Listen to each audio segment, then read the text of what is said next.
Hey everybody, it's been a while since I've done a Stitch Fix video. I think it's been since November and then I didn't post it, so it was really like a few weeks ago. But I'm back. I've had my May Stitch Fix and I wanted to get back into doing this. Things are settling down in my life right now and I wanted to get back to doing things that are fun, like this. My first item was the Romy Cold Shoulder Knit Top. And I really liked this top. It's just a regular cotton. The cold shoulder aspect is not like in your face. It's not an outright cutout. It's like a split in the sleeve and then there's a nice little twist at the bottom of it that was really nice. And I didn't style it very well, but it was really comfortable and I did keep it. My next item is the Chana, I think it's Chana mock neck blouse. And this was kind of a high neck blouse. The material was really lightweight. I didn't like the pattern. It was a very small floral pattern and I didn't care for it. If this top had been a solid color or maybe even if the floral pattern had been larger, I might have kept it, but I just didn't like it. I did not keep this top. I went ahead and paired my next three items together. It's the Citrina V-neck top, the Jamie geometric folded clutch, and the Coty fray hem denim short.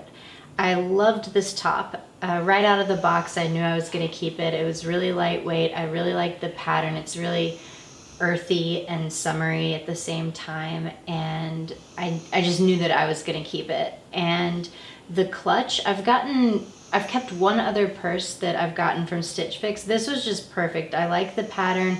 It's small. The gold chain kind of dresses it up, so it's pretty multifunctional in terms of like it can be casual and it can be dressy. It doesn't fit a whole lot of stuff in it, which is great because it means your shoulders won't hurt. And the denim shorts, I don't have any white shorts, so I wanted to keep these. They're a little snug right now. I'm about 19 weeks pregnant and I'm having trouble buttoning pants, like all of my pants. And so I probably have like maybe 2 more weeks that I can actually wear these until after the baby comes, but I kept them. I really liked them. And that was my May Stitch Fix. And I felt like my stylist did a pretty good job. She addressed a lot of things that I had mentioned in my previous order, like about how it's really hot in New Orleans and please don't send me sweaters in the summertime and stuff like that. So I felt like she did a pretty good job addressing my style needs and my clothing needs. I'm excited to see what I get next time. They are, of course, not going to send me any pants anymore for a while because I can't wear them, but we'll see. And I hope you guys enjoyed. I've got another video coming. I'm trying Wantable, which is another clothing subscription box, and I was going to do a comparison video, so check that out. It should be coming in a week or two, and I will see you next time.